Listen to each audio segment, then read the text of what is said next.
What's cracking, everybody? You're back with Mr. Berger. Tonight we're going to be taking a look at what I've called a Lava Miner Madness deck. Now this deck is very reminiscent of the Lava-No-Loon deck that I shared many months ago. The major thing that jumps out to me right away, the first difference, is that this particular deck has the Barbarian Barrel. Now, let's give a shout out to that guy for that. Oof, that misplayed log right there. Hey, mistakes happen, but you know, he does a good job of trying to come back from it. Excuse me. So let's see how he does. So anyway, let's go ahead and start talking about this deck here. So this deck, as I mentioned, is very similar to that old deck that I shared. It's a Lava Hound deck without a balloon in it. You have a miner in there. You got both dragons in there. I really enjoy this deck. It's a really awesome deck. It's fun to play, and it's very different. You know, it's not like the usual LavaLoon deck that you're normally used to playing. It's something different. It's something that like is not a standard deck archetype. It's not just Hog Cycle, Three Musketeers Battle Ram. What else? Golem Beatdown. You know, the standard, you know, deck archetypes that we've been seeing for months, if not years. Is something that's a little bit different, because generally the only deck that you're going to see a Lava Hound in is a LavaLoon deck, right? You almost never see it in anything else, and this is one of the only exceptions throughout the history of Clash Royale where it's been, you know, a competitive meta deck that contains the Lava Hound that doesn't actually have the balloon in it. There's been a few here and there, you know, like when the Skeleton Barrel was really prime and things like that. But this one, and, you know, different similar variations of it, have been, you know, kind of been the only ones that are really consistent, or relatively consistent, you know, and come up and down throughout the meta, you know, given the current state of the meta, depending on what month or balance change it is. And so, I like it. I really enjoy it. You know, because it's not that LavaLoon deck. I get to play the Lava Hound without playing it in a LavaLoon deck. So I do enjoy the concept of the Lava Hound, but I've never really enjoyed LavaLoon decks themselves.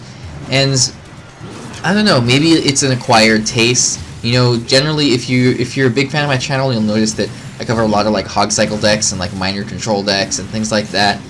You know, control decks and miner poison decks and all kinds of stuff like that. I almost never, oh yeah, and siege decks, right? But I rarely ever do like LavaLoon decks. Occasionally I'll do golem decks and things like that. But, you know, what I'm saying is you get a general taste of my preference.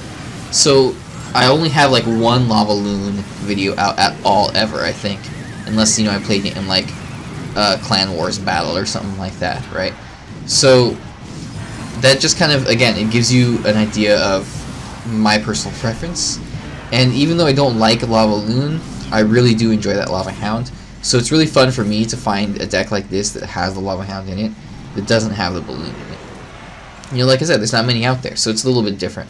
It kind of gives you a new appreciation for the Hound, because you're used to seeing her, like, at least I am. I'm always so used to seeing her with the balloon. So you kind of just think of her as like an extension of the balloon, or you think of the balloon as an extension of her.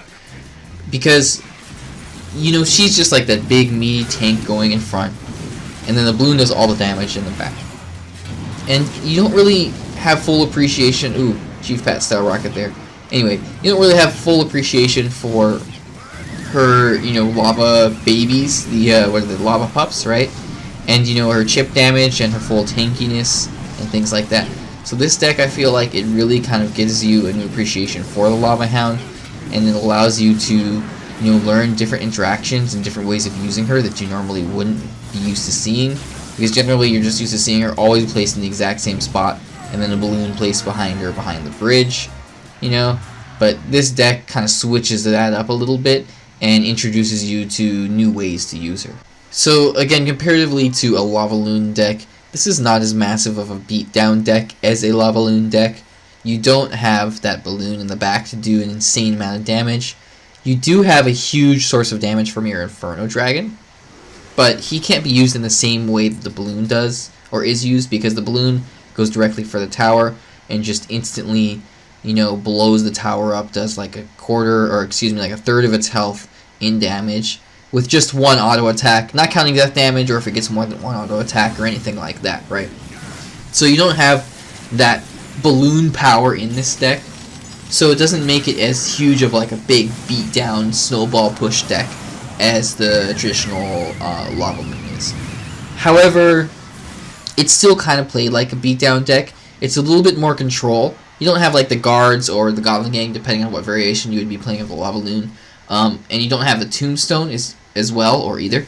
So it doesn't have that kind of element of control with, you know, those melee troops.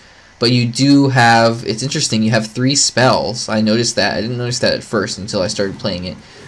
You got the Barbarian Barrel, you got the Zap, and you have the Fireball. Then you have 4 flying units. So your only ground unit, other than the Barbarian from the Barbarian Barrel, is the Miner. So it's kind of like a control deck in a sense, but it's also kind of played like a beatdown deck. There's a few different ways that you can do damage to the tower, but I'll talk about that in a little bit here. So, generally, like I said, you're going to be pairing up the Hound, the Lava Hound, with either one or the other dragon behind her. Generally, the Inferno Dragon, like I said, it can be played like a balloon. It can absolutely wreck a tower if it connects to the tower. But even the baby dragon behind the Lava Hound, or even the minions, actually especially the minions, they can do some really serious damage to the tower and provide the Lava Hound a little bit of support. The minions just are a lot easier to be cleared off, you know, with like arrows or a wizard or something. The baby dragon's a lot beefier, survives a lot longer, and, you know, has more of a chance to support that Lava Hound for longer. So if you do get the Lava Hound down, you generally want to try to support it. If you don't, even if she goes in alone, she actually does pretty good amount of chip damage to the tower. So it's kind of like, I like to think of it as this, there's kind of like 2 different ways that you can take down their tower. The first one would be get the Lava Hound in with like an Inferno Dragon or some serious support behind it, where you just obliterate their tower in one big push. The second way would be kind of to chip away at them, at their Princess Tower and their King Tower, with generally like your Hound, your Lava Hound and the Lava Pups, and your Miner as well. Because you do have some serious chip potential in this deck, because if you get the Lava Hound down, it lives for a really long time. So the Hound herself can do some serious damage to the tower, but not only that, or not serious damage, because it would be more like little increments of damage, but serious damage over time is what I'm trying to say. She can chip away at the tower, but not only that, her pups can do some serious damage as well. And when she bursts and the pups, you know, split out, then they can do a great job of taking out any remaining support. They're separated at such like an awkward positioning in that kind of like circular, hexagonal kind of pattern, octagonal, or whatever you want to call it. There's 9 of them. Does that make it an octagon, right? If there's 9 of them, I think so. Anyway, so, you know, generally like something like a wizard can't splash them all at once, and, you know, Executioner does a pretty good job, and Wizard does also a pretty good job of cleaning up the pups, but generally the pups do a great job of actually countering any remaining support. So if they have like a Musketeer or some archers or something like that, or even like an Ice Wizard, the pups are actually going to do a pretty good job of taking them out.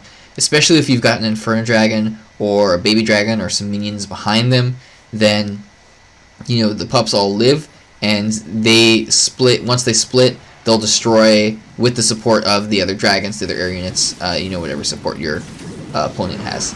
Now look at what I just did with the Miner there, and that's actually the next thing that I want to talk about here is, what is the role of the Miner? Well, he can be used in a few different ways. As I mentioned, he can be used to chip away at the tower with the Lava Hound, and, you know, play this kind of as like a chip damage, destroy them over time kind of style deck. But also, once you get that big push going, or even if you just have a Lava Hound going and you want to try to support it, they're always going to have some sort of a range support to counter your Lava Hound, right? Unless they're using an air unit. But for the most part, or not necessarily for the most part, but oftentimes you'll be seeing them using like a Musketeer or a Wizard or something, you know, a Princess. These are great targets for your Miner. So your Miner kind of plays the role of being able to snipe out your opponent's support in this deck. So once you see that they've got, like, for this example, or in this case, he's got archers, you'll notice that I often put the Miner right there on top of the archers, because I'm trying to get the archers out of the battlefield there, trying to destroy them, because that's his, you know, general, his main defense against my Lava Hound. And considering that this is almost entirely air units in this deck, then, you know, he really relies on his support on his range support rather. So in this case, archers are about all he has, other than like his Tesla tower and then his fireball and stuff. You know, the archers are kind of like the main thing that he's going to be relying on with his, or excuse me, not with his boy, for countering my Lava Hound and my air deck. And you'll notice in this deck going up against this Expo a lot, you'll notice that I do things like send in the Miner right on top of the Expo, or send in the Barbarian Barrel right on top of the Expo, and then send a Fireball in right on top of that. Because with an Expo cycle deck like this, you know that he's always going to be trying to protect that Expo the best that he can. So I'll preemptively send in that Fireball, and you'll see, or rather as you saw in this replay, it worked out quite well a few times. Now I had to share this one with you guys. This is a hilarious deck that I was going up against. I know it's like 3 Expo decks all in one replay, but this one is just kind of like bonus for me to keep blathering on and keep sharing my strategies with you, and for you to take a look at this hilarious deck. I mean, just wait till you see what he's playing. At first it's like, oh, okay, it's Expo cycle. And you'll see, okay, look at the Inferno Dragon. That's another great example of shutting down the Expo. But wait till you see what else he has in cycle. He's also got the Tesla, okay, Expo Tesla cycle, but he's also got the Mortar. So it's kind of like a mixture of the Expo cycle deck with a Mortar in there as well. It's really funky, so it was really interesting to play against. And he does a good job of kiting the Lava Hound out around a whole lot with all his buildings, but it doesn't quite work out for him. Of course, I pull out the victory in the end. So let's get back to the strategy here. As I was talking about, the Miner is great for sniping out your opponent's support cards. So if they have, you know, whatever they're using to take out your Lava Hound or your air units, you know, use your Miner directly on them. Or, again, use it to chip away at the opponent's Princess Tower. It can also, of course, be used defensively.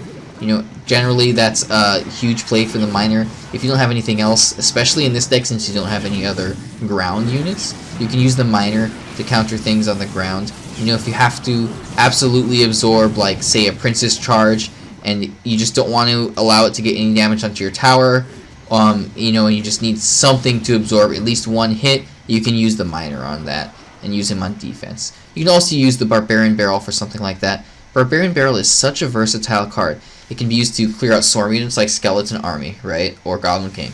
It can be used to counter support units like Musketeer or Wizard. If you just roll that 2 Elixir Barbarian Barrel on them, then a Musketeer or Wizard by itself is basically dead. The roll damage takes out a huge chunk of its health, and on top of that, then you got the one Barbarian swinging away at it. And, you know, Wizard shines in doing area of effect damage, so like a single Barbarian, it's not really going to counter that too well. It doesn't get as much value from that because it's only a single unit, and the Barbarian actually whacks it to death really well.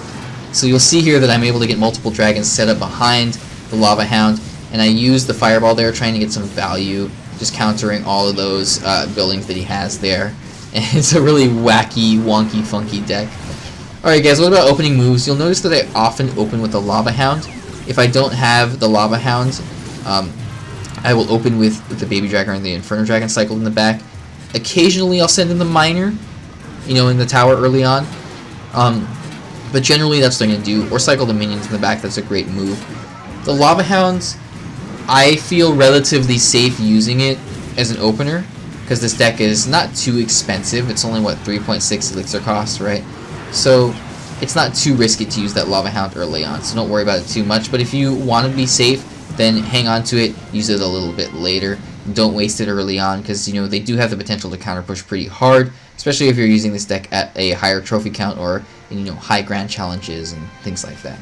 Alright guys, that is it for tonight's video. Make sure to leave this video a thumbs up if you enjoyed it, because that helps my channel to grow, and leave a comment in the comment section below if you have any questions or any comments or just want to say hi.